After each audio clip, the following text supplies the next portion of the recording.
नमः सर्वेभ्यः। येनाक्षरसमाम्नायमधिगम्य महेश्वरात् कृत्स्नं व्याकरणं प्रोक्तं तस्मै पाणिनये नमः। वाक्यकारं वररुचिं भाष्यकारं पतञ्जलिं पाणिनिं सूत्रकारं च प्रणतोऽस्मि मुनित्रयं नत्वा सरस्वतीं देवीं शुद्धां गुण्यां करोम्यहं पाणिनीयप्रवेशाय लघुसिद्धान्तकौमुदीं वृद्धिरादैच् अदेङ् गुणः इको गुणवृद्धि न धातुलोप आर्धधातुके ङिति च दीर्घीवे वीटां हलोऽनन्तराः संयोगः मुखनासिकावचनोऽनुनासिकः तुल्यास्य प्रयत्नं सवर्णं नाज्झलौ ईदूदे द्विवचनं प्रगृह्यम् अदसोमात् शे निपात एका जनाङ् ओत् सम्बुद्धौ शाकल्यस्येतावनार्षे उन्यः ऊ ईदूतौ च सप्तम्यर्थे दाधाघ्वदाप् आद्यन्तवदेकस्मिन्। प्रगृह्य संज्ञा प्रकरणम् अस्माभिः अधीयमानमस्ति। प्लुतप्रगृह्य अचि नित्यम् इत्यनेन प्लुतानां प्रगृह्याणां च अचि परे प्रकृतिभावः विधीयते। तर्हि प्रगृह्यः नाम कः इति प्रश्नः। तत्र सूत्रद्वयम् अस्माभिः अधीतम्। ईदूदे द्विवचनं प्रगृह्यम् अदसोमात्। ईदूदे द्विवचनं प्रगृह्यम् द्विवचनं कीदृशं द्विवचनं ईकारान्तं ऊकारान्तं अथवा एकारान्तं द्विवचनं तत् प्रगृह्य संज्ञकं भवति इत्यर्थः। द्विवचनम् इत्यनेन नामपदेषु वा क्रियापदेषु वा यद्विवचनान्तं रूपं भवति तदुच्यते। तत्र विशिष्य स्त्रीलिङ्गे नपुंसकलिङ्गे तत्र एकारः भवति। ऊकारस्तु पुल्लिङ्गे उकारः हरिः हरी इति इकारान्तशब्दस्य द्विवचने ईकारः श्रूयते। गुरुः गुरु इत्यत्र उकारान्तपुल्लिङ्गशब्दस्य द्विवचने ऊकारः श्रूयते। एकारः तु गङ्गे फले माले इत्यादि स्त्रीलिङ्गे नपुंसके उभयत्रापि द्विवचने श्रूयते। आकारान्तं स्त्रीलिङ्गम् अथवा अकारान्तं नपुंसकलिङ्गम्। अपि च क्रियापदेषु अपि एकारः श्रूयते। आत्मनेपदे वन्दते वन्देते वन्दसे वन्देथे वन्दे वन्दावहे वन्दामहे इत्यादि आत्मनेपदेषु द्विवचनम् एकारान्तं भवति। तत्र सर्वत्रापि ईदूदे द्विवचनं प्रगृह्यम् इत्यनेन प्रगृह्य संज्ञा भवति। तस्य च प्रकृतिभावः इति ज्ञातव्यम्। द्वितीयं सूत्रमस्ति अदसोमात् इति। अदस् इति यः शब्दः तत्र मकारात् परस्य इ उ ए इत्येतस्य अत्र द्विवचनम् इति नास्ति। अदशब्दे एकवचनं द्विवचनं बहुवचनं यत्र कुत्रापि मकारात् परत्वेन अस्ति चेत् तत्र प्रगृह्य संज्ञा भवति इत्युच्यते। मकारात् परम् इ उ इति वर्णद्वयमेव श्रूयते। एकारः कुत्रापि नास्ति अदशब्दे।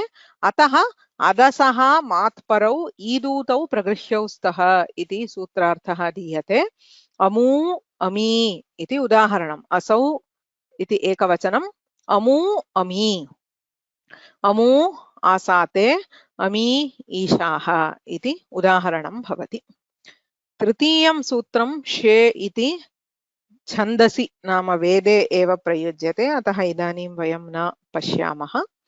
तदनन्तरमस्ति निपात एकाच् अनाङ् इति। इदं सूत्रमपि गतवर्गे आरब्धम्। एकाच् निपातः। निपातः इति पुनः संज्ञा अस्ति। प्राग्रीश्वरान् निपाताः इति अधिकारे ये शब्दाः पठिताः सन्ति ते सर्वेपि निपात संज्ञकाः भवन्ति। तेषां प्रगृह्य संज्ञा भवति कदा एकाच् सः निपातः एकाज् रूपः अस्ति चेत् अर्थात् एकः एव अच् अन्यत् किमपि नास्ति। हल् अन्ये हलः अपि न सन्ति अन्ये अचः अपि न सन्ति। एक एव वर्णः भवेत् स च अज्वर्णः भवेत्। तादृशः निपातः प्रगृह्यसंज्ञः भवति इत्युच्यते। तत्र उदाहरणमपि अस्माभिः दृष्टम्। इ इन्द्रः, उ उमेशः। अत्र इ उ इति एकाच् निपातः भवति, यतोहि इ इति एक एव अच्, उ इति एक एव अच्, इ इति विस्मयार्थे आश्चर्यम् इत्यर्थे इ इति प्रयुज्यते, उ इति वितर्कार्थे ऊहः एषः वा न वा इति कश्चित् संशयः यत्र अस्ति तादृशे उपयुज्यते इति उदाहरणम् इदानीं ज्ञातं। निपात एका जनाङ् सूत्रस्य कः अर्थः? एकोज् निपातः प्रगृह्यः स्यात्। यत्र निपातः एकाज्रूपः अस्ति तत्र प्रगृह्यसंज्ञा भवति, प्लुतप्रगृह्य अचिनित्यम् इति प्रकृतिभावोऽपि भवति इति। इदानीं तत्र एकम् अस्ति पदं सूत्रे अनाङ् इति। तत् किम् इति अस्माभिः ज्ञातव्यम्। न आङ् अनाङ् इति समासः। यथा न आचारः अनाचारः, न आगमनम् अनागमनम्। नञ् तत्पुरुषसमासे यदि उत्तरपदम् अजादि अस्ति तदा अन् इति भवति। सामान्यनियमः प्रायः ज्ञायते। एवं च न आङ् अनाङ् इति समासः। कः अर्थः? आङ् भिन्नः, एकाज् निपातः आङ् वर्जः अथवा आङ् भिन्नः प्रगृह्यः स्यात्. So a nipata in the form of a single vowel gets the pragrihya samnya other than ang. आङ् इत्यस्य प्रगृह्य संज्ञा न भवति इत्यर्थः। तत्र विशेषः अस्ति। तत् किम् इति ज्ञातुं वयं प्रयत्नं कुर्मः इदानीं। तत्र आ इति वस्तुतः प्रयोगे वयं यत् शृणुमः तत्तु आ इत्येव श्रूयते। आ इति एकाच् निपातः अस्ति किल। आ इति एक एव अच् अस्ति, तस्य च निपातसंज्ञा अस्ति। अतः आ इति प्रयोगे यत्र यत्र श्रूयते तत्र वस्तुतः द्वैविध्यम् अस्ति। किम्? एकः केवलम् आ इत्यस्ति, सः चादिगणे अस्ति। चादिगणं पश्यन्ति चेत् तत्र अन्ते विभक्ति स्वर उपसर्ग प्रतिरूपकाः इत्यस्ति। तत्र अन्तः प्रवेष्टुं नेच्छामि, विशेषः अस्ति। किन्तु तत्र स्वरप्रतिरूपकम् इत्यनेन सर्वे स्वराः आ आ इ ई उ ऊ इत्यादि सर्वेषामपि तत्र चादिगणे पठितत्वम् अस्ति, निपातसंज्ञा भवति। एवं च केवलम् आ इत्यस्य निपातसंज्ञा अस्ति, सः अङित्। अङित् इत्युक्ते न ङित्, ङकारः इत्संज्ञकः नास्ति इति अङित् भवति। अपरः अपि अस्ति आङ् इति। एषः तु प्रादिगणे अस्ति। प्रपरा अपसम् अनु अवनिस्निर्दुस्दुर् वि आङ् इत्यत्र आङ् इत्यस्ति। एषः अपि निपातः प्रादिगणे पठितः अस्ति। एषः ङित् भवति। इतः परं व्याकरणे बहुधा दृष्टं। षित् ङित् पित् इत्यादि व्याकरणस्य पारिभाषिकं पदं सुलभतया ज्ञातव्यं। यत्र ङकारः इत् संज्ञकः अस्ति सः ङित्। आङ् इत्यत्र हलन्त्यम् इति ङकारस्य इत् संज्ञा भवति, अतः एषः ङित्। पूर्वं दृष्टम् ओमाङ्गोश्च इत्यत्र आङि परे इत्यत्र आङ् इति उपसर्गः दृष्टः। स एव एषः, भिन्नः न, स एव आङ् इति। सः ङित् अस्ति। इदानीं किम्? आ इति यत्र यत्र श्रूयते तत्र एकः अङित् आकारः अस्ति, अपरः ङित् आकारः अस्ति। प्रयोगे उभयस्य आ इत्येव श्रूयते, यतोहि ङकारस्य हलन्त्यम् इति इत्संज्ञा तस्य लोपः भवति। उभयत्र यदा शृणुमः आ इत्येव अस्ति, किन्तु कदाचित् सः अङित् अस्ति, कदाचित् तु ङित् अस्ति। सूत्रे किमुच्यते? एकाज्निपातः प्रगृह्यः भवति, आङ् भिन्नः इत्युक्ते एषः यः ङित् अस्ति अस्य प्रगृह्यसंज्ञा नास्ति इति अनेन सूत्रेण उच्यते। यद्यपि एषः एकाज्निपातः प्रगृह्यसंज्ञा न भवति। तर्हि तस्य किं तात्पर्यम्? यदि अङित् आकारः अस्ति तर्हि प्रगृह्य संज्ञा निषेधः नास्ति. Only ang is being denied the pragrihya samnya. So if it is just a, it will have pragrihya samnya. Pragrihya samnya asti. निषेधः नास्ति इत्युक्ते प्रगृह्य संज्ञा अस्ति, अतः सन्धिः न भवति. प्रगृह्य संज्ञा अस्ति चेत् सन्धिः न भवति. प्लुतप्रगृह्य अचिनित्यम् इत्यनेन प्रकृतिभावः भवति. यत्र तु ङित् आकारः अस्ति तस्य प्रगृह्य संज्ञा निषेधः अस्ति. इत्युक्ते किं? प्रगृह्य संज्ञा नास्ति, सन्धिः भवति. So please understand where the negation is. The negation is for pragrihya samnya, which means sandhi will happen, because if there is no pragrihya samnya, there is nothing to prohibit the sandhi. Yatra tu pragrihya samnya asti tatra sandhihi na bhavati. एवं च अङित् आकारः अस्ति चेत् सन्धिः न भवति, ङित् आकारः अस्ति चेत् सन्धिः भवति इति तात्पर्यम्. ङितः आकारस्य प्रगृह्य संज्ञा नास्ति, सन्धिः भवति. अङितः आकारस्य प्रगृह्य संज्ञा अस्ति, सन्धिः न भवति इति ज्ञातम्. इदानीं किन्तु अस्माकं समस्या भवति, कुत्र ङित् कुत्र अङित् कथं वयं जानीमः? प्रयोगे तु केवलम् आ इत्येव श्रूयते. तर्हि कुत्र एषः ङित् कुत्र अङित् इति प्रश्नः भवति. तत्र वस्तुतः भाष्यकारेण काचित् कारिका श्लोकरूपेण उच्यते. ततः पूर्वं तस्य अर्थं ज्ञात्वा अनन्तरं श्लोकं पश्यामः. किमुच्यते? वाक्यस्मरणयोः अङित् अर्थद्वये आहत्य षड् अर्थाः अत्र दीयन्ते. तत्र अर्थद्वये एषः अङित्. अङित् इत्युक्ते केवलम् आकारः. केवलम् आकारः इति चेत् प्रगृह्य संज्ञा भवति, सन्धिः न भवति. अत एव आदौ अत्र उदाहरणानि पश्यन्तु. आ एवं सन्धिः नास्ति. अत्रापि आ एवं किल तत् इत्यत्र सन्धिः नास्ति. यत्र तु ङित् आङ् अस्ति तत्र सन्धिः भवति. सर्वत्र सन्धिः कृतः अस्ति. के एते अर्थाः इति चेत् वाक्यस्मरणयोः अङित्. वाक्यम्. So vakyam ityatra, it means an implied sentence.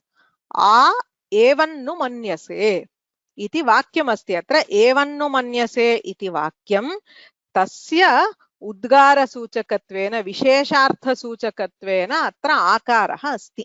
कः अर्थः अस्य वाक्यस्य इति चेत् पूर्वम् एवं न अमन्यथाः अधुना एवं मन्यसे. So it is basically, it's like an exclamation mark on the whole sentence. The context is, see, you have to understand, especially nipatas, it is difficult to understand without a context. So atra kaha prasangaha?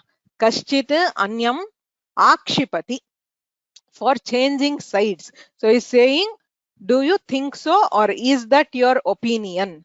Which implies that earlier that person had said something different or opposite. Now he has changed sides. Okay, so that "a" there is an exclamation mark which is expressing a sentiment that you are saying this, which means that earlier you didn't say this, you said something else, now you are changing your sides. So This exclamation, it is basically you cannot understand it if you don't have the context. Prasangam vina vivaksham vina na jnayate. Atra asmin arthe evannu manyase iti vakyasya किम् उद्गाररूपेण तत्र विशेषार्थं बोधयितुम् अत्र आ इति निपातः उपयुज्यते। एवं वाक्यस्य विशेषार्थसूचके वाक्ये केवलम् एवं मन्यसे इत्युक्ते त्वम् एवं चिन्तयसि इत्यर्थः। पूर्वम् एवं नासीत् इदानीं तु एवं परिवर्तितमस्ति इति बोधयितुम् अत्र आ इति उद्गारः उपयुज्यते। स्मरणे स्मरणे इदं तु अत्यन्तं प्रसिद्धमेव। वयं किमपि विस्मृतमस्ति कोऽपि स्मारयति चेत् आ दट्स् रैट् इति यदा वदामः तथा आ एवं किल तत् इत्यत्र स्मरणं। सो स्मरणं बोधयितुम् आ इति निपातस्य प्रयोगः क्रियते।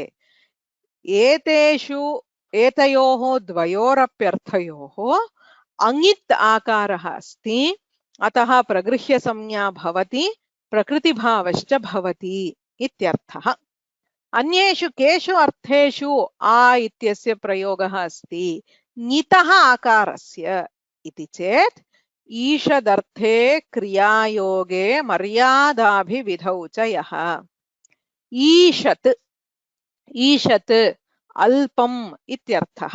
यथा आ उष्णम् ओष्णम्। ओष्णम् इत्युक्ते ईषदुष्णम् ईषदुष्णम् लूक्वार्म् इति यद् वदामः तादृशं जलम् ओष्णम् इत्युच्यते। तत्र आ उष्णम् ओष्णम् अत्र आ इत्यस्य ईषत् किञ्चित् किञ्चिदुष्णमस्ति इत्यर्थः। तस्मिन् अर्थे अत्र वाक्यं नास्ति, स्मरणं नास्ति, ईषदर्थः अस्ति। तत्र ङित् आकारः इत्युक्ते आङ् इत्यर्थः। एवमेव आ इहि एहि इदं तु बहु परिचितमस्ति। शिवेहि इत्यत्र क्रियायोगः यदा क्रियया सह योगः भवति अर्थात् उपसर्गत्वेन प्रयुज्यते, क्रियया सह उपसर्गत्वेन प्रयुज्यते तत्र आङ् इति ङित् आकारः भवति। अत एव ओमाङ्गोश्च इत्यत्र आङि परे पररूपं कृतम् अस्माभिः। ईषदर्थे क्रियायोगे मर्यादाभिविधौ इदमपि अर्थद्वयम् अत्यन्तं प्रसिद्धमस्ति। मर्यादा अभिविधिः, तेन विना मर्यादा तेन सह अभिविधिः इति बहु प्रसिद्धमस्ति। उभयस्य सीमा अथवा लिमिट् इत्यर्थः। एतावत् पर्यन्तम् इति। इदानीम् अहं यदा प्रयोगं करोमि एतावत् पर्यन्तम् इति यदा लिमिट् स्थाप्यते तदपि योजयित्वा उच्यते वा तद्विना उच्यते वा इति किञ्चित् भेदः अस्ति। उदाहरणम् आ उदकान्तात् ओदकान्तात् अतिथिम् अनुगच्छेत् इति वाक्यमस्ति। कः अर्थः? कोऽपि अतिथिः अस्माकं गृहम् आगच्छति चेत् अस्माकं संस्कृतिः अस्ति वयं गृहे उपविश्य अस्तु पुनर्मिलामः इति न वदामः। किं कुर्मः? अतिथिः यदा प्रतिष्ठते तेन सह किञ्चित् दूरं वयं गच्छामः। प्रायेण इदं तु अस्माकं संस्कृतौ अस्ति। कोऽपि अतिथिः गृहम् आगच्छति चेत् यदा अतिथिः प्रतिष्ठते तदा वयमपि बहिर्गत्वा तत्र एवं किं पुनर्मिलामः इत्यादि उक्त्वा आगच्छामः अन्तः इति। तत्र पूर्वतनकाले किम् आसीत् इति चेत् उदकान्तात् यावत् पर्यन्तम् उदकं लभ्यते, उदकं नाम नदी अथवा कूपः इत्यादि किमपि जलं भवति तावत् पर्यन्तमपि अनुगच्छेत्। So when a guest comes home and is leaving, so our culture says we go, when they are leaving we don't just send them, we walk a few steps with them. So in earlier days the rule was you go with them till you meet water, that is till any house will have a water source. इदानीं तु अस्माकं गृहेषु नलिकाः सन्ति, तदा तु तथा न अभवत् किल। किं भवति, कूपः भवति अथवा नदी भवति, जलं विना तु जीवितुं न शक्यते। किमपि जलं गृहस्य समीपे भवत्येव, तत् पर्यन्तमपि गच्छेत् इति किमपि वाक्यमस्ति। तत्र अस्माकं तात्पर्यम् अस्ति आ उदकान्ताद् इत्युक्ते till you meet that water. So you don't need to cross the river, or you don't need to cross that water and go. So till that water means excluding that. So it's an exclusive limit. यथा बहुत्र एतद् ज्ञायते। कुत्रापि वयं राज्यस्य सीमानं वदामः चेदपि एतावत् पर्यन्तम् इत्युक्ते तत् अत्र न अन्तर्भवति। अन्यदपि प्रसिद्धम् उदाहरणं यच्छन्ति, आमुक्तेः संसारः। संसारः अथवा भवबन्धनं कियत् पर्यन्तं भवति इति चेत् आमुक्तेः, till you get liberation. So mukti is not included in samsara. We call it an exclusive limit. So exclusive limit is denoted by maryada, whereas the opposite is an inclusive limit, that is called abhividhi. A upavanat opavanat asmakam gramaha.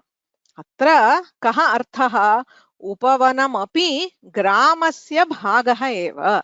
So when I say our village extends till that garden, so that garden is included in the village. It is not outside the village. So there are two kinds of limits. If the limit you are specifying exists outside what you are describing, we call it as maryada. Whereas if that limit is included in your range, whatever you are specifying, it is called abhividhi. एवञ्च मर्यादा अभिविधिः इति द्वेधा अपि कर्तुं शक्यते, कदाचित् न ज्ञायते. I mean, you may not know if it includes this or not. तदा तु प्रसङ्गवशात् ज्ञातव्यं भवति. उभयथापि तस्मिन् अर्थे आ इत्यस्य प्रयोगः अस्ति, मर्यादार्थे अभिविध्यर्थे। तत्रापि अयम् आ ङित् अस्ति। आङ् मर्यादाभिविध्योः इत्येव सूत्रमस्ति अत्र समासं कर्तुं। वस्तुतः ओदकान्तात् ओपवनात् इत्यत्र समासः न कृतः, किन्तु समासः कर्तुं शक्यते। ओदकान्तम् इति अव्ययीभावसमासः अत्र भवितुम् अर्हति। ओपवनम्, आबालम् इत्यादि समासं बोधयितुम् आङ् मर्यादाभिविध्योः इति सूत्रमस्ति, तद् भिन्नम्। अत्र तस्य सूत्रस्य अपेक्षा नास्ति। एतावदेव ज्ञातव्यं, यत्र मर्यादार्थे अभिविध्यर्थे वा आ इति उपयुज्यते तत्र सः ङित् आकारः, प्रगृह्य संज्ञा नास्ति, सन्धिः भवति। अत एव सर्वत्र तादृशमेव उदाहरणं स्वीकृतम्। आबालेभ्यः इति बहु प्रसिद्धम्। आबालेभ्यः हरिभक्तिः इत्युक्ते बालानपि अभिव्याप्य. So haribhakti is there till children, means including the children. So right from childhood there is haribhakti. So which is an example of abhividhi. So Himalayam Bharatam ityukte Bharatadeshah Himalayam abhivyapya asti ityadi उदाहरणानि सन्ति। तत्र सर्वत्र मर्यादार्थे अभिविध्यर्थे क्रियायोगे ईषदर्थे च ङित् आकारः भवति। ङित् इत्युक्ते प्रगृह्य संज्ञा नास्ति, इत्युक्ते सन्धिः भवति। यत्र तु वाक्ये स्मरणे वा आ इति उपयुज्यते तत्र प्रगृह्य संज्ञा भवति, सन्धिः न भवति इति तात्पर्यम्। कथं ज्ञायते, अर्थः न ज्ञायते चेत् इदं तु वक्तुं न शक्यते। विवक्षाम् अर्थं ज्ञात्वा एव निर्णयः कर्तव्यः। इदमेव महाभाष्ये कारिका नाम श्लोकरूपेण दीयते। ईषदर्थे क्रियायोगे मर्यादाभिविधौ च यः एतम् आतं ङितं विद्यात् इति एकं वाक्यं. This whole sentence is one. एतम् आतम्, आतम् इत्युक्ते आकारम्, एतादृशम् आकारं ङितं विद्यात्. एतादृशः आकारः ङित् इति जानीयात्. कीदृशः? ईषदर्थे क्रियायोगे मर्यादाभिविधौ च.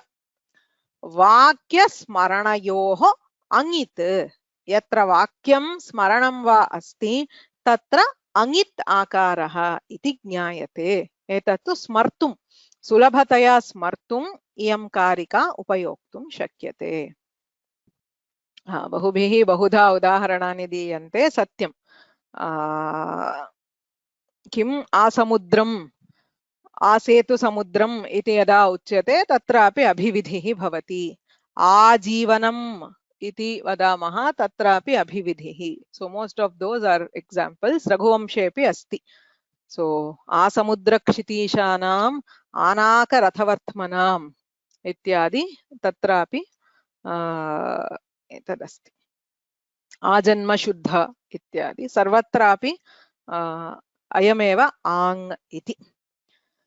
तर्हि इदानीं सूत्रस्य पूर्णः अर्थः अवगतः इति मन्ये. एकाज् निपातः प्रगृह्यः भवति इति मुख्यः अर्थः. इ इन्द्रः उ उपेन्द्रः इति उदाहरणं. तत्र आङ् इत्यस्य प्रगृह्यसंज्ञा न भवति इत्यपि उच्यते. तस्य एकम् उदाहरणम् आ उष्णम् ओष्णम् अथवा आ इहि एहि इति उदाहरणम्. तत्र कुत्र सः आकारः ङित् भवति, कुत्र न ङित् भवति इति चेत् वाक्ये स्मरणे च अङित् भवति. अन्येषु ईषदर्थे क्रियायोगे मर्यादायाम् अभिविधौ च ङित् भवति इत्यर्थः.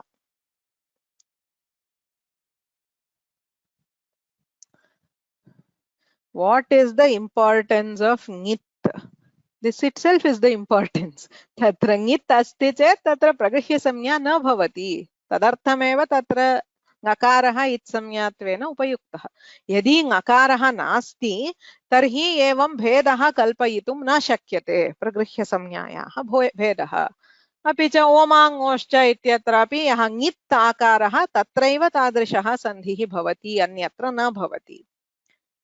So the purpose of having that ङित् in akara is to distinguish between the other a, which is अङित् and ङित्. एतादृशस्थलेषु तत्र भेदः भवति. प्रगृह्यसंज्ञा अभावः इति एकं प्रयोजनम्. ओमाङ्गोश्च इत्यादि सन्धिः न भवति इति अपरं प्रयोजनम्. अन्यत्रापि यत्र यत्र आङ् इत्यस्य ग्रहणं बहुत्र भवितुमर्हति तत्र सर्वत्रापि यः ङित् तस्यैव ग्रहणं भवति. अस्तु, अग्रे गच्छामः. निपात एकाजनाम्. अग्रे अग्रिमं सूत्रं बहु सरलमस्ति. ओत् इति. प्रगृह्यम् इति अनुवर्तते, निपातः इति अनुवर्तते. ओत् निपातः. निपातः इत्यस्य ओत् इति विशेषणम्. अतः ओदन्तः निपातः प्रगृह्यः स्यात् इति सूत्रार्थः. ओत् इत्युक्ते ओकारः. ओकारान्तः निपातः प्रगृह्यः स्यात्.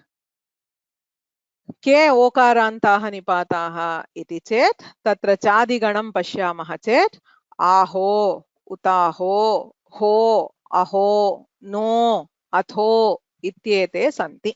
एतेषां सर्वेषां निपातसंज्ञा अस्ति चादयो सत्वे इति सूत्रेण. अन्ते ओकारः अस्ति, अतः प्रगृह्यसंज्ञा भवति. प्रगृह्यसंज्ञा भवति चेत् तत्र सन्धिः न भवति. अहो ईशाः. अहो इति अपि विस्मयसूचकमेव. अहो ईशाः. भिन्न भिन्न अव्ययानां भिन्न भिन्नाः अर्थाः भवन्ति. तत्र अव्ययकोशः इति बहु उत्तमं पुस्तकमस्ति. अव्ययकोशे एकैकस्यापि अव्ययस्य अर्थाः तस्य उदाहरणानि दीयन्ते। अतः अर्थम् एकैकस्यापि ज्ञातुम् इच्छन्ति चेत् तत्र अव्ययकोशः द्रष्टव्यः। So it's a very very good collection. तत्र इदमपि उच्यते किं चादिः वा कथं तस्य अव्ययत्वं. So avyayatvam can be due to various things, right? So it can be because it's a nipata, chadi, pradi ityadi bahavaha santi. So tadapi nirdishyate केषु केषु अर्थेषु प्रयोगः अस्ति तस्य किम् उदाहरणं तस्मिन् अर्थे प्रयोगस्य इत्यादि सर्वं तत्र लभ्यते. ओके, एवम् इदं सूत्रं बहु सरलम् अस्ति. ओकारान्तः निपातः प्रगृह्यसंज्ञकः भवति. यः निपातः ओकारान्तः अस्ति. निपातः नाम कः इति प्रष्टव्यं नास्ति. निपातः इति संज्ञा भवति. प्राग्रीश्वरान् निपाताः इति अधिकारे ये शब्दाः पठिताः ते सर्वेपि निपाताः. निपातशब्दस्य अर्थः नास्ति अथवा नापेक्ष्यते. So what it actually means is of no consequence to Vyakarana. Just like vriddhi, what does vriddhi mean? You can say it means increase, it means prosperity, etc. But none of those meanings have any significance in Vyakarana. As far as Vyakarana is concerned, vriddhi is a, I, au. That's all. Similarly, what is nipata? All these words. So from in that adhikara, whichever is the word told, that is a nipata. And we have seen two ganas, two classes of words which are blanket nipatas. One is the chadi gana, the other is the pradi gana. There are others, but for now that is all we need. So if there is a word in the chadi gana, it is a nipata. The pra, para, apasam, all the upasargas, they are also pradis, so they are also nipatas. अस्तु, अग्रे गच्छामः. अग्रिमं सूत्रमस्ति इदम् ओत्. सो ईदुदेत् विवचनं प्रगह्यम् अदसोमात् शे निपात एकाजनाङ् ओत् तेनैव क्रमेण उच्यते. अग्रिमं सूत्रमस्ति सम्बुद्धौ शाकल्यस्येतावनार्षे. एतत् सर्वमपि विशिष्य इतः आरभ्य बहुत्र उपयुज्यते इति न. विरलाः एव प्रयोगाः, किन्तु शास्त्रे अस्ति इत्यतः पश्यामः. ओत् इति अनुवर्तते, प्रगृह्यम् इति अनुवर्तते. ओकारः प्रगृह्यः भवति. कीदृशः ओकारः इति चेत् सम्बुद्धौ ओकारः. सम्बुद्धौ सम्बुद्धिनिमित्तकः ओकारः वा प्रगृह्यः अवैदिके इतौ परे. So this is not a sutra which has like very wide applications, but it is used in specific contexts. That is why we have it. So sambuddhi nimittakaha okaraha. Sambuddhihi ityukte tatra asti va? Ha, asta pashyamah. Sambuddhau ekavachanam sambuddhihi iti sutram asti. प्रथम संबोधन प्रथमायाः एकवचनं सम्बुद्धिः इत्युच्यते. तत्र अर्थात् संबोधन प्रथमा एकवचने यत्र ओकारः अस्ति. कुत्र भवति? गुरु शब्दः अस्ति चेत् गुरो, विष्णु, विष्णो, हे विष्णो, हे गुरो इत्यादि. सम्बुद्धौ संबोधन प्रथमा विभक्तौ एकवचने यत्र ओकारः अस्ति इतौ परे. इतौ इति इति इत्यस्य सप्तमी विभक्ति. यथा हरि इत्यस्य हरौ इति भवति. इतौ इति शब्दे परे. So when a संबोधन प्रथमा विभक्ति having okara is followed by iti shabda, सम्बुद्धि निमित्तकः ओकारः इतौ इति शब्दे परे. कीदृशे इति शब्दे? अनार्षे इत्युच्यते. आर्षं न आर्षम् अनार्षम्. अत्र ऋषि शब्दस्य वेदः इत्यर्थः. तत्र मेदिनीकोशं पश्यामः चेत् ऋषिः वेदे वसिष्ठादौ दीधितौ च पुमानयम् इत्यस्ति. तत्र ऋषि शब्दस्य बहवः अर्थाः सन्ति तत्र वेदः इत्यर्थः अस्ति ऋषि शब्दस्य अत्र आर्षः इत्युक्ते ऋषौ वेदे भवः in this context not always अस्मिन् प्रसंगे आर्षं नाम वैदिकम् इत्यर्थः वेदेषु यत्र इति शब्दः भवति सः आर्षः इति शब्दः न आर्षः अनार्षः अवैदिकः इति शब्दः पाणिनीय व्याकरणं वैदिकप्रयोगानामपि अनुशासनं करोति लौकिकानामपि तत्र अवैदिके इति शब्दे परे वेदाद् बहिः यत्र संबोधन प्रथमा एकवचने ओकारः अस्ति ततः इति शब्दः परः अस्ति तस्य प्रगृह्य संज्ञा भवति इति अस्य सूत्रस्य अर्थः उदाहरणं पश्यामः विष्णो इति तत्र किमस्ति विष्णो हे विष्णो इति संबुद्धिः संबोधन प्रथमा विभक्तौ एकवचनम् अग्रे किमस्ति इति शब्दः अस्ति so we are talking about the word iti when the okara of sambodhana prathama is followed by the word iti not in vedas vede tu idam na bhavati vedam vihaya anyatra evam asti chet pragrihya samnya bhavati शाकल्यस्य आचार्यस्य matena according to shakalya there is prakriti bhava pragrihya samnya here because there is pragrihya samnya there will be prakriti bhava pluta pragrihya achinityam ityanena prakriti bhavah bhavati किन्तु वयं जानीमः यत्र एवं अन्यस्य वैयाकरणस्य नाम उल्लिख्य उच्यते तत्र विकल्पः शाकल्यस्य मतेन प्रगृह्य संज्ञा भवति तर्हि अन्येषां मतेन प्रगृह्य संज्ञा न भवति इत्यर्थः न भवति चेत् किं भवति सन्धिः भवति कस् सन्धिः ओकारस्य इकारे परे एचोयवायावः इत्यनेन अवादेशः भवति विष्णविति विष्णविति इति अवादेशे कृते लोपशाकल्यस्य इत्यनेन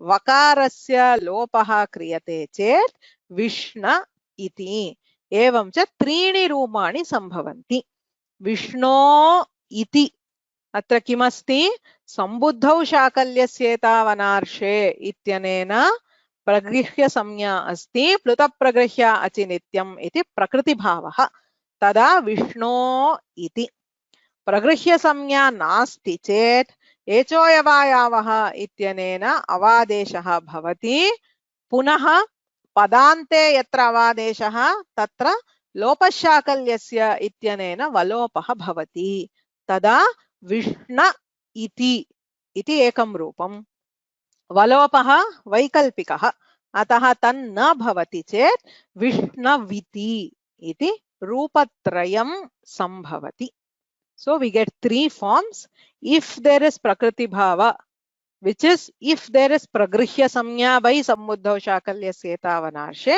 there is no sandhi so we just have vishnu iti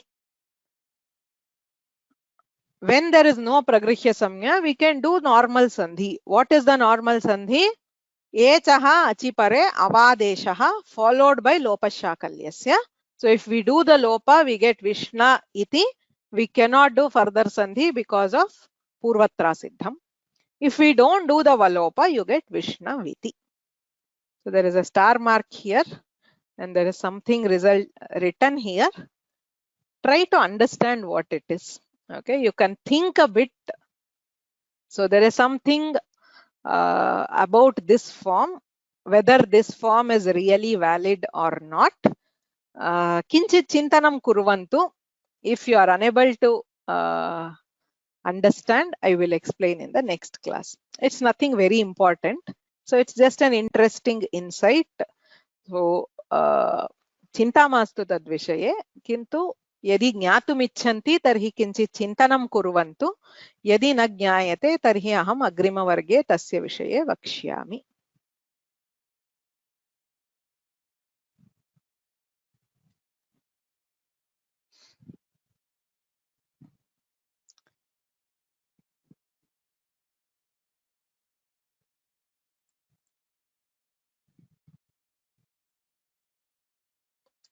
वेदे अस्ति चेत् किं भवति? प्रगृह्य संज्ञा न भवति. So you will not have Vishnu iti in the Vedas. You will just have a sandhi. Okay.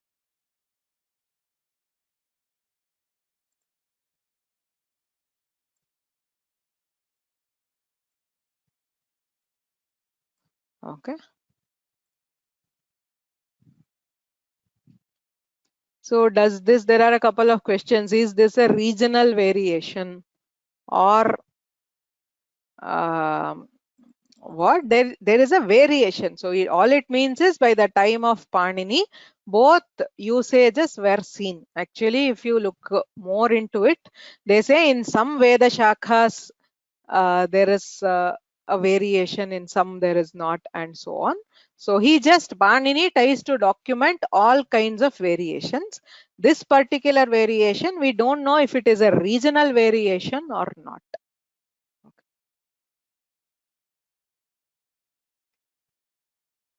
Okay. Agre gacchamaha. Antimam ekam sutram asti. What is that time? Okay, I still have time. So I'll finish this and then take questions. There are a few questions, but I feel if you go back and listen to the class again, most of it will be answered. Avyaya-koshasya vishaye kechana prashnaha santi. Avyaya-koshaha iti, I think it is Srivatsankacharyahi kritam. So it's a Sanskrit Education Society publication. Okay, tasya link labhyate chet aham प्रेषयिष्यामि. Okay.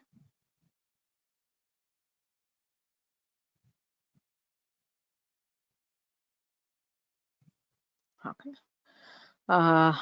एतत् समाप्य अन्येषां प्रश्नानाम् उत्तरं ददामि. So maya uyo vo va iti sutram. So as you can see immediately from the number, it is not in the Pragrihya Samya Prakarana, neither is it in the Sandhi Achsandhi Prakarana. So henceforth, whenever you come across a sutra, the first thing you need to see is where it is in the Ashtadhyayi. यथा यथा वयं पठामः वयम् एतद् ज्ञातुं शक्नुमः. अर्थात् इदानीं यथा तृतीयाध्याये अस्ति चेत् तत्र धातुभ्यः विहितः कश्चित् प्रत्ययः उच्यते इति झटिति ज्ञायते. एवं द्वितीयाध्याये प्रथमपादे द्वितीयपादे वा अस्ति चेत् तत्तु समासविधायकं सूत्रं भवति. So there are specific locations in the Ashtadhyayi. Okay, so that is called knowing the layout of the Ashtadhyayi, right? So we are talking about, say, Pragrihya Samya. We know now that it is in 1, 1, 11 to 20. So the moment the number changes, it means that this is something else. So Laghu Siddhanta Kaumudyam kenachit karanena uchyate kintu Pragrihya Samya prakarane nasti. Achsandhi prakarane api nasti. Achsandhi prakaranam kutra asti? षष्ठाध्याये प्रथमपादे अस्ति. इदं तु त्रिपाद्याम् एकं सूत्रम् अस्ति. तत्र मया उञ्यः वो वा किमर्थम् उच्यते इति चेत् उञ् इति एकः निपातः अस्ति. सो वयम् इदानीं पुनः तत्र प्रगृह्यसंज्ञा प्रकरणं पश्यामः.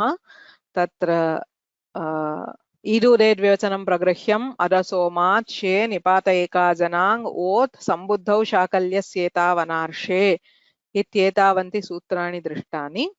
अग्रे उञ्यः उ इति सूत्रद्वयमस्ति.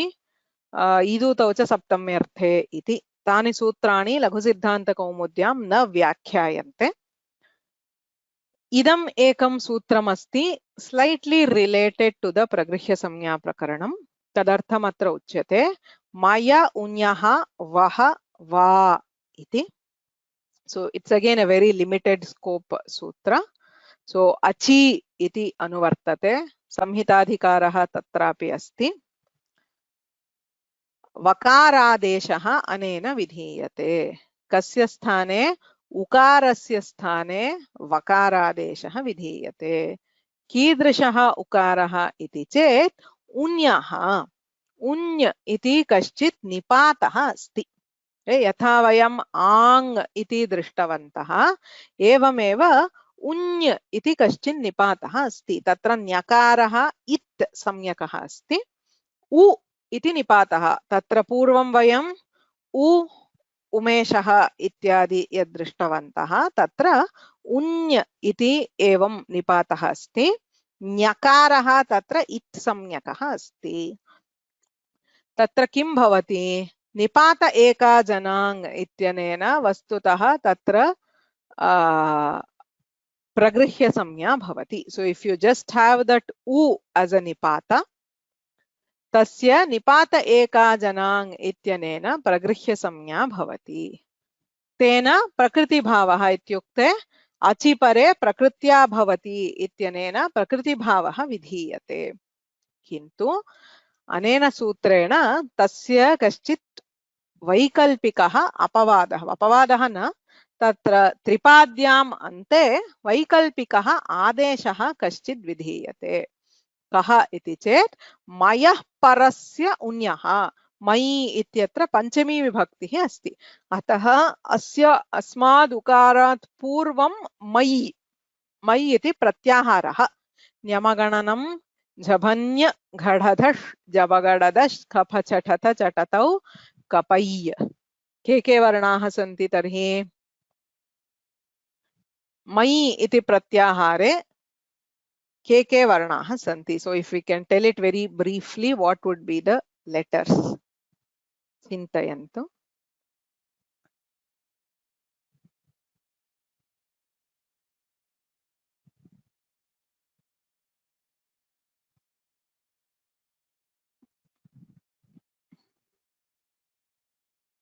कर्कश व्यञ्जनानि न.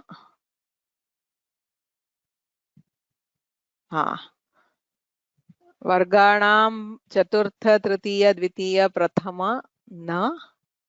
a bit more. सर्वाणि वर्गीय व्यञ्जनानि केवलं न्यकारं विहाय. न्यमगणनं मकारः अस्ति, न्यकारं विहाय चवर्गपञ्चमं विहाय सर्वाणि वर्गीय व्यञ्जनानि सन्ति. That is just a matter of this one. Do we really find all those? We don't know. It's very rare actually. So just that the mai indicates that one. Okay. So nyakaram vihaya sarvani vargiya vyanjanani santi. So mai varanaha tasmat paraha u iti nipataha tataha ajvaranaha asti chet unyaha iti shashthi asti उकारस्य स्थाने वकारादेशः भवति विकल्पेन भवति. वा इति सूत्रे एव उच्यते. मयः परस्य उञः वकारादेशः विकल्पेन भवति इति सूत्रस्य अर्थः. उदाहरणमपि दत्तमस्ति. सो मयि अत्र प्रथमा न क्षन्तव्याहम्. सो दिस् इस् पञ्चमी. मयः इति पंचमी, उञः इति षष्ठी, अचि इति सप्तमी, वः वकारः प्रथमा विकल्पेन भवति इत्यर्थः. मयः परस्य उञः वकारादेशः विकल्पेन भवति. तत्र किमु उक्तम् इत्यस्ति. किम् उ उक्तम् इति. तत्र उ इति निपातः. So what did you say? So tatra punaha tatra vitarkarthah asti. So there is a extra exclamation there instead of just saying kim uktam. If you are just saying kim uktam, you are saying what did you say? Okay, kimu uktam, where that extra exclamation. So it's like you are telling it with disbelief. That is given by that nipata u. So kim u uktam ityatra उ इति उञ् सः निपातः अस्ति. पूर्वं मकारः मै वर्णः अस्ति, अग्रे अच् वर्णः अस्ति उक्तम् इत्यत्र.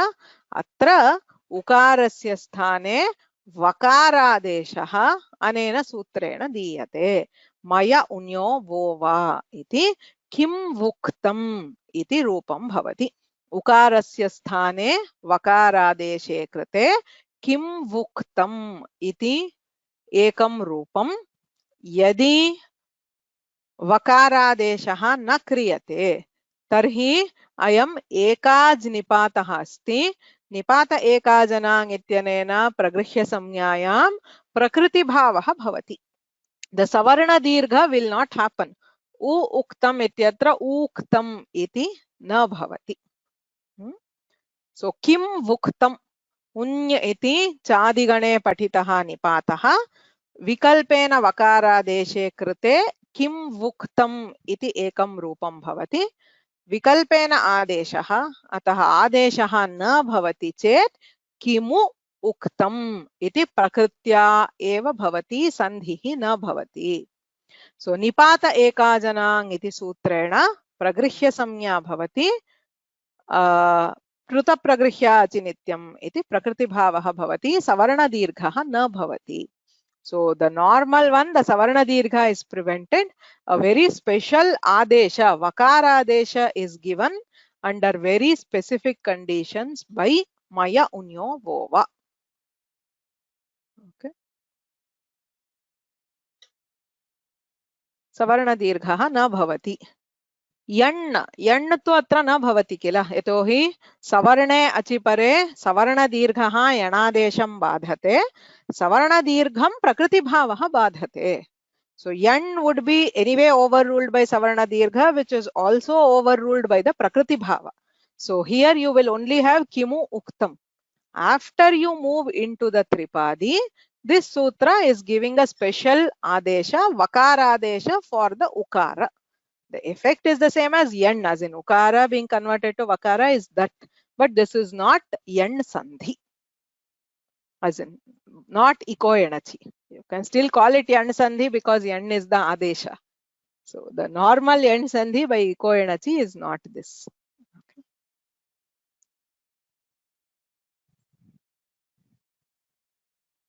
Okay. I think we will stop here. So again the same kind of questions. Kutra sandhihi bhavati, kutra na bhavati. Tatra इत्युक्ते प्रगृह्य संज्ञायाः निमित्तम् अस्ति चेत् तत् वक्तव्यं। प्रगृह्य संज्ञा अस्ति अतः प्लुत प्रगृह्य अचिनित्यम् इत्यनेन प्रकृतिभावः भवति, नास्ति चेत् सन्धिः तु भवति।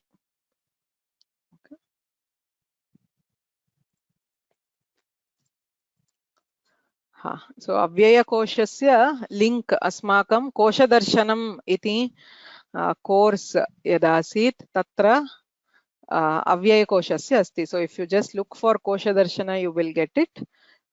Somebody has said they'll also post it on the Telegram group, so you can get it. Okay. So I have a very important announcement now. So I will go to that and I will take the questions in the next class. So please go through the recordings again. If you still have questions, I will take them. I know that I have not answered questions in the Excel for some time, but that is deliberate. I feel with some thinking and with some time you will be able to get the answers yourself. So that is why I have not answered, but I will answer. It is not that I don't want to answer, but I want you to, think, to try to understand first, think, and then you will probably be able to resolve your questions. Okay. इदानीं okay, परीक्षायाः विषये अस्य एतद् वक्तुम् इच्छामि. Okay. So no exams is not the announcement. So this is about the midterm exam. As I had told, the midterm exam will include both samnya and achsandhi, basically everything that we have studied, right? So it has two parts. Please listen carefully and understand. So there are two parts. The part A is a descriptive paper, okay, for 50 marks. Part B is multiple choice questions, the usual kind, the Google forms with just the objective kind of questions. So there are two parts to the exam. The first part, the section A, that is the descriptive one. So that will happen on 26th March, I hope I have got the date correctly. It is a Friday, as far as I know. Okay. So 26th March, we will post the question paper in the morning. Okay. At 10 a.m., we will send it by email. It will also be available from the course page. So you have to write the answers in paper. You don't have to type the answers. Don't worry. You can write it in normal paper. You have to take the photo of your answers and keep the whole photo. Say if you have written 4 pages or 5 pages, please save it as one PDF and keep it ready. So from 26th March till you take the next day, you have the time. I will assume you will not look at the books or refer. I don't have a way of actually checking it, but I expect that you will not. This is not an open book exam. The whole intent is that you should be able to learn and write. So that's it. So if you want to type, you can type. Somebody is asking that. I want a PDF as an answer sheet. That is all. Whether you type or you write, it is okay. You can write in Sanskrit or English. I prefer Sanskrit. संस्कृतेन लेखनीयम् यतोहि संस्कृतेनैव पाठितमस्ति अतः संस्कृतेन लेखनीयम् इति अपेक्षा. But if you find it very difficult to express yourself in Sanskrit, you can write it in English.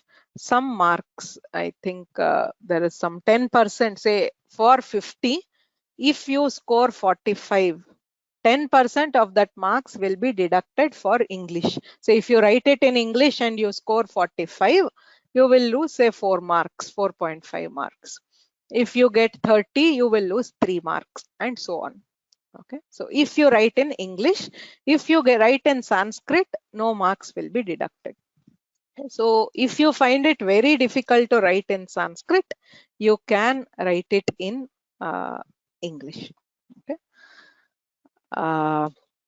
So Friday is a working day. Yes, I understand, but you can write it on Friday evening or even Saturday morning. You can write that descriptive exam and you can take the objective test on Saturday. So Saturday you have 2 slots, one in the morning and one in the evening. You can take that on either slot. Okay. So either in the morning or in the evening, you can take the objective. That will be the usual type which you are all used to. Etavat paryantam yatha parikshaha asan tathaiva bhavati. Objective questions. Along with that, when you answer this objective questions, you will also have the option to upload the PDF. So the descriptive PDF, you answer, you keep it ready. Then you can upload it along with the objective paper. Okay. So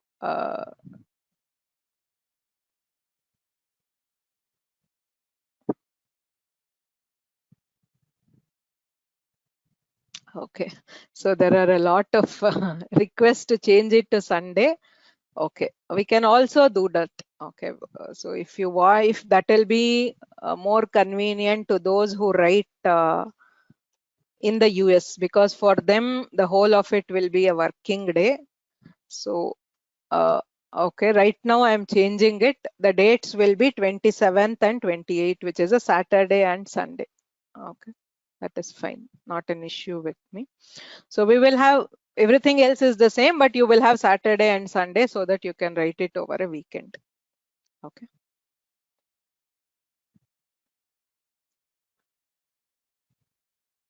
Huh.